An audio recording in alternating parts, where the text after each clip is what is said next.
అందరికీ నమస్కారం.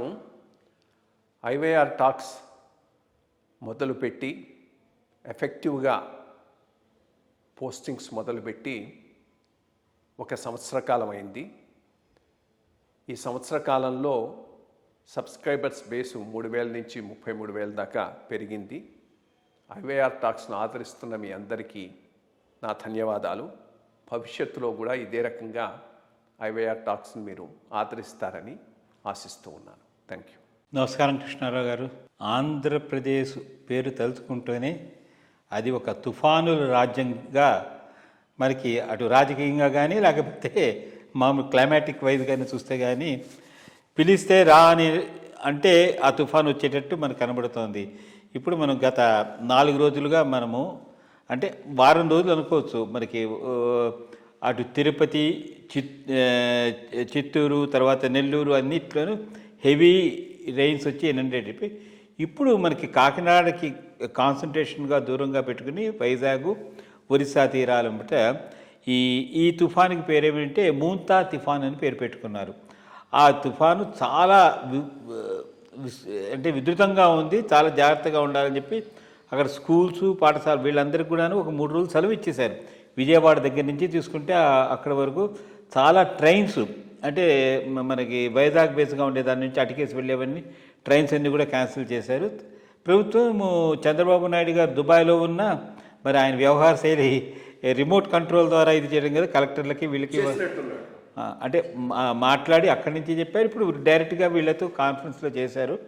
సరే, తుఫాన్ అనగానే నాకు మీకు బాగా గుర్తుకొచ్చేది, మీరు చీఫ్ సెక్రటరీ అయిన వెంటనే ఫస్ట్ మీకు వచ్చిన ఇది అంటే అప్పుడు హైదరాబాదు, విజయవాడ రెండిట్లో ఉండేది. వైజాగ్లో ఆ హుద్హు తుఫాను, ఇఫ్ ఐఎమ్ నాట్ రాంగ్, దాన్ని మీరు హ్యాండిల్ చేశారు చంద్రబాబు నాయుడు గారితో కలిసి సమన్వయంగా. అసలు ఈ తుఫాన్లని మనము అడ్డుకట్ట వేయడానికి టెక్నాలజీ ఏమైనా ఉపయోగపడుతుందా? అఫ్కోర్స్ ప్రజల్ని సురక్షిత ప్రాంతాలకి వాడికి తీసుకెళ్ళడము ఇవన్నీ బాగానే ఉన్నాయి. బట్ తుఫాను వలన వచ్చిన నష్టాన్ని సామాన్య మానవులు, అంటే అటు పొలాలు ఉన్నవాళ్ళు కానీ లేకపోతే జంతువు ఎవరికైనా సరే ఆస్తి నష్టం జరిగినా దీన్ని మళ్ళీ పునరుజ్జీవం చేసుకోవడానికి మరి ఇన్సూరెన్స్ కంపెనీలను కానీ లేకపోతే ప్రభుత్వం కానీ సెంట్రల్ గవర్నమెంట్ కానీ స్టేట్ గవర్నమెంట్ చేయూతనిస్తాయి. అసలు ఈ తుఫాను విపత్తు నివారణకి చేసేటువంటి సహాయమైన చర్యల గురించి చిన్న వివరణ. ఇది 2 రకాలుగా మాట్లాడతాను. ముందు నేను సర్వీస్లో జాయిన్ కాకముందు, సర్వీస్లో జాయిన్ అయిన తర్వాత, దెన్ లేటెస్ట్ హుద్హుద్ తుఫాన్ ఎట్లా హ్యాండిల్ చేసామనేది అన్ని కవర్ చేద్దాం. యాక్చువల్లీ మొట్టమొదట నాకు తుఫాను ఐ ఆఫ్ తుఫాన్లో ఉన్న 1969 ఒక పెద్ద తుఫాను వచ్చింది. కాదు, దానికన్నా ముందే I of the cyclone Vetapalem దగ్గర ఉండింది. అప్పుడు అది పెద్ద 1969 తుఫాన్, చాలా పెద్ద తుఫాన్. నేను మా అమ్మ వాళ్ళు అక్కడ ఉంటే వాళ్ళని విజిట్ చేద్దామని I think May 3rd or 4th పోయినాను. 15 రోజులు ఉన్నాను. తిరిగి వద్దాం అనుకుంటున్నా 16th, 17th ప్రాంతాల్లో. రోజు వర్షం పడింది. నెక్స్ట్ రోజు నుంచి ఇంకా తుఫాన్. నేను వెనక్కి తిరిగి రాలేకపోయినాను. 9th క్లాస్ చదువు టైంలో. ఇట్ వాస్ మ్యాసివ్ తుఫాన్. We were right in the eye of the తుఫాన్. అంతా అయిన తర్వాత అక్కడనే ఉంటే మా అన్నలు వాళ్ళు వచ్చి ఒక సర్క్యూటస్ రూట్లో వచ్చాం. అటు పర్చూరు, గిర్చూరు అటు నుంచి వచ్చి చిలకలూరుపేట వచ్చి ఉదయం బయలుదేరి సాయంత్రానికి కొండేపి చేరుకున్నాం. So that was one massive major తుఫాన్ encounter right in the eye of the తుఫాన్. అన్నీ తెగిపోయినాయి. రైల్వే లైన్ ఉప్పుగుండూరు దగ్గర రైల్వే లైన్ కొట్టుకోకపోయింది. దాన్ని రెస్టోర్ చేయడానికి చాలా టైం పడింది. చుట్టూ అంతా రియల్ తుఫాన్ ఎక్స్పీరియన్స్. 69 తర్వాత రెండో మేజర్ తుఫాన్ మనకు వచ్చింది, మీరు అన్నట్టు 77 దివిసీమ. అది once in a while. I mean అటువంటిది మళ్ళా రాలేదనుకో. అప్పుడు అన్ప్రిపేర్డ్గా కూడా ఉన్నాం. అన్ప్రిపేర్డ్ అని అంటే ఇంత టెక్నాలజీ లేదు, ఇంత నెట్వర్క్ లేదు, ఇంత కమ్యూనికేషన్ సిస్టమ్ లేదు. అదే ఆయన అప్పుడు దాంట్లో చాలా యాక్టివ్గా పనిచేసిన అర్జున్ రావు గారు, ఆయన మన ఐవైఆర్ టాక్స్లో కూడా మాట్లాడారు. ఆయన చెప్పినట్టు ఆ రోజు యాక్చువల్లీ ఈయన వెంగళరావు గారు ఢిల్లీలో ఉన్నారట. ఎవరో అక్కడ ఏదో అయింది అని అంటే ఏమీ లేదు, ఏదో మామూలు తుఫాను వచ్చిపోయింది అన్నాడు. He is not. ఆయన ఇక్కడ టైడల్ వేవ్ వచ్చింది, ఇంతమంది చనిపోయినారనేది కూడా ఆయనకు తెలియలేదు. బట్ స్లోగా వచ్చి స్టెబిలైజ్ అయ్యి పెద్ద ఎత్తున చేశారు, చాలా వర్క్ చేశారు అక్కడ టీవీలో. లోకల్గా స్ట్రాంగ్ లీడర్ కూడా ఉండేవాడు, మండలి వెంకటకృష్ణారావు ఉండేవాడు, ఆయన చాలా స్ట్రాంగ్ లీడర్ లోకలీ. ఆర్ఎస్ఎస్ కూడా చాలా వర్క్ చేసింది అప్పట్లో, చాలా వర్క్ చేసింది. I mean people were appreciative of their work. Ramakrishna Mission వీళ్ళందరూ చాలా చేశారు. చాలా పోస్ట్ ప్రిపరేషన్ సరిగ్గా లేదు, కానీ పోస్ట్ రిహాబిలిటేషను, రెస్టరేషను అవి చాలా పెద్ద ఎత్తున 77లో 77 అయిన తర్వాత 79 సైక్లోన్. అది స్పెసిఫిక్గా మన కందుకూరునే కొట్టింది, కందుకూరులోనే వచ్చింది. నేను అప్పుడు ఇన్కమ్ ట్యాక్స్ ప్రొబేషన్లో నాగ్పూర్లో ఉన్నాను. పైన తిరిగి వచ్చిన తర్వాత మా బ్రదర్ వాళ్ళు చెప్పారు, అసలు బయటకు పోలేకపోయినా మంచం తీసి లోపల పెట్టడానికి కూడా అంత. ఇన్ఫ్యాక్ట్ నీకు తెలిసే ఉంటుంది, సింగరాయకొండ నుంచి కందుకూరు దాకా పోయే లోపంట బ్రహ్మాండమైన గ్రీన్ క్యానోపీ ఉంటుంది, రెండు ఆ చెట్లన్నీ పడిపోయినాయి, పెద్ద ఎత్తున పడిపోయినాయి. అదొక మేజర్ సైక్లోన్. ఇవి బయట నుంచి చూసినవి. నాకు ఎక్స్పీరియన్స్ ఉన్న ఫస్ట్ సైక్లోన్ 1984, 84లో నెల్లూరులో వచ్చిన సైక్లోన్. అది కూడా చాలా పెద్ద సైక్లోన్. అప్పుడు జాయింట్ కలెక్టర్ నెల్లూరుగా ఉన్నాను, సుజాతారావు గారు కలెక్టరు. సో కోర్స్ వస్తున్నదని చేసి ఆల్రెడీ స్టేషన్ చేసేసారు. నన్నేమో గూడూరు పంపించారు, గూడూరులో ఉన్నాను. ఇంకో సబ్ కలెక్టర్ గూడూరు అతన్ని సూళ్ళూరుపేటకు పంపించారు. సో వాకాడు ఈ ఏరియా నేను చూసుకుంటూ ఉండేవాడిని, అతను అది చూసుకుంటూ ఉండేవాడిని. But maximum rainfall was at Sullurpeta. I think they had a rainfall of 100 cm in 1 day or something like that.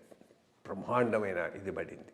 ఈడంతా తెగిపోయినాయి, Dugarajapatnam మొత్తం అంతా పెద్ద. బట్ ఆమె చాలా లీడర్షిప్ తీసుకొని చేసింది. సీనియర్ ఆఫీసర్స్ మోహన్ కందా వీళ్ళందరూ కూడా వచ్చి అక్కడ దేవర్ స్టేషన్ దేర్ చాలా వర్క్ చేశారు, రిలీఫ్, రిహాబిలిటేషన్. బట్ మోస్ట్లీ ఏది వైర్లెస్. అప్పుడు ఇంకా ఈ నెట్వర్క్ ఏమీ లేదు. ఇప్పటికి ఇంకా హ్యామ్ రేడియో కూడా పెద్ద ఇది కాలేదు. పోలీస్ వైర్లెస్ వస్తే మెయిన్. హ్యామ్ రేడియో కూడా వచ్చాయి. Ham and police wireless communication సిస్టంతో రిహాబిలిటేషన్ ఇది చేయడం జరిగింది. సరే, ఈస్ట్ కోస్ట్లో ఆంధ్రాకు ఎప్పుడూ తాకుతూనే ఉంటుంది అటు ఇటు. ఈ మధ్యలో చాలా సైక్లోన్లు వచ్చాయి. But of course the latest was Hudhud టైంకు వీ వర్ ఆల్ సెట్ అంటే ఒకటి డ్రిల్ ఈజ్ సెట్. ఇప్పుడు బెస్ట్ థింగ్ ఏంటంటే government of India, state government కోఆర్డినేషన్తో పనిచేస్తున్నాయి. ఒక స్కేల్ ఆఫ్ ఏమేమి ఇవ్వాలి ఏంటి అనేది ఒక ఇది ఉన్నది. ఆర్మీని కాల్ ఫార్ చేయడం, ఆర్మీ సపోర్టు ఒకటి స్ట్రాంగ్గా ఉన్నది. హుద్హుద్లో 2-3 థింగ్స్ నేను అబ్జర్వ్ చేసింది ఏంటంటే, గవర్నమెంట్ ఆఫ్ ఇండియా ఫుల్గా ఇన్వాల్వ్ అయింది. క్యాబినెట్ సెక్రటరీ ఆ 4-5 రోజులు రెగ్యులర్గా మీటింగ్స్ వర్చువల్గా తీసుకున్నాడు. ఇన్ విచ్ అక్కడ డిఫెన్స్ సెక్రటరీ, హోమ్ సెక్రటరీ, అన్ని communication secretary, who ever is thing, ఇక్కడ మొత్తం టీం అంతా. సో దట్ ఏదైనా గవర్నమెంట్ ఆఫ్ ఇండియాకు సంబంధించిన, ఇంక్లూడింగ్ మీటియరలాజికల్, గవర్నమెంట్ ఆఫ్ ఇండియాకు సంబంధించిన ఇష్యూస్ ఏమైనా ఉంటే దాంట్లో సార్ట్ అవుట్ అయిపోయాయి. Similar video conferences chief secretary with all the local collectors వీళ్ళతో తీసుకునే విధానం అనే రెగ్యులర్ బేసిస్ ఉండింది. యువరాజ్ అని was collector Vizag, very efficient chap. So హుడ్ బాగానే ఎదుర్కోగలిగే. ఆ హ్యాండ్స్ ఆన్ సీఎం అక్కడికి పోయేసి, చంద్రబాబు నాయుడు గారు నన్ను ఇక్కడ హైదరాబాద్లో కంట్రోల్ రూమ్ మేనేజ్ చేయమని with a team of officers. అక్కడేమో తను ఆన్ ఫీల్డ్ 15-20 రోజులు ఉన్నాడు కదా, ఉండి మినిస్టర్లను, ఆఫీసర్లను బ్రహ్మాండంగా చేసేసి కోర్స్ ఎక్కడి నుంచి, కర్నూలు నుంచి ఆనియన్స్, వెస్ట్ బెంగాల్ నుంచి పొటాటోసు, అండ్ దెన్ ఈ డీజిల్ వీటి సప్లైస్ హిందుస్థాన్ పెట్రోలియం కార్పొరేషన్ వీటితో కోఆర్డినేట్ చేయడం అనే రెగ్యులర్ బేసిస్. నేను కూడా ఇక్కడ సెక్రటరియట్లో ఆఫీస్లో ఉండి నైట్ అక్కడిని హాల్ చేసి ఆ టీమ్ ఆఫ్ ఆఫీసర్స్తో బాగానే చేసాం, బ్రహ్మాండంగా చేసాం. అన్నిటికన్నా మించి of course credit all goes definitely to Chandrababu Naidu. అక్కడ ఉండి 20 రోజులు వెహికల్లోనే ఉండేసి మొత్తం అంతా బ్రహ్మాండంగా సెట్ చేసి చక్కగా రిలీఫ్ అండ్ రిహాబిలిటేషన్ చేయగలిగాం. సో ఇప్పుడు ఆ డ్రిల్ ఉంది కాబట్టి same thing will be followed, there is no problem. ఈ ఎవాక్యుయేషన్ వాటికి కూడా కమ్యూనికేషన్ సీజ్ అయిపోయినాయి. అందరికీ సెల్ ఫోన్లే కదా, ఒక ఇది పంపించేస్తే అప్పుడైతే ప్రాబ్లం ఉండేది కమ్యూనికేషన్. ఒకటి ఆ ప్రాంతాన్ని వదిలిపెట్టి రావడానికి ప్రజలు అంతగా ఇష్టపడరు ఈ రిహాబిలిటేషన్ వాటికి. టైడల్ వేవ్ వస్తే ఎప్పుడైనా కానీ కష్టమే. టైడల్ వేవ్ రాకుండా వస్తే ఇప్పుడు చేసేటటువంటి అవకాశం ఉంది. ఇన్ఫ్యాక్ట్ డిఫెన్స్ చాలా ఇంపార్టెంట్ రోల్ ప్లే చేస్తుంది. వాళ్ళు వచ్చి వెంటనే ఆ బెయిలీ బ్రిడ్జ్లు వేయటం చేయటం మొత్తం హోల్ టీమ్ వచ్చేస్తుంది. డిఫెన్స్ సెక్రటరీ కూడా అప్పట్లో చాలా వెరీ వెరీ నైస్ పర్సన్. అతను శ్రీవాత్సవ అని ఉండేవాడు. ప్రాంప్ట్గా ఏ టైంలోనైనా నువ్వు ఫోన్ చేస్తే వెంటనే ఇన్స్ట్రక్షన్స్ పోయి వెంటనే వర్కౌట్ చేసేవాడు. సో హోప్ ఇది కూడా ఈజీగానే మన వాళ్ళు చేయగలుగుతారని also should not be a problem, especially with Chandrababu Naidu heading the team. ఎందుకంటే ఆయనకు ఈ ఎక్స్పీరియన్స్ ఉంది, నిలబడ్డాడంటే అందరినీ డ్రైవ్ చేస్తాడు. చూద్దాం మరి. అంటే ఇప్పటివరకు వచ్చిన ఇన్ఫర్మేషన్ బట్టి ఇది చాలానే ఎక్కువగానే ఉంది, కానీ ఇంకొక 24 గంటలు తీరాన్ని దాటుతుందని అంటున్నారు.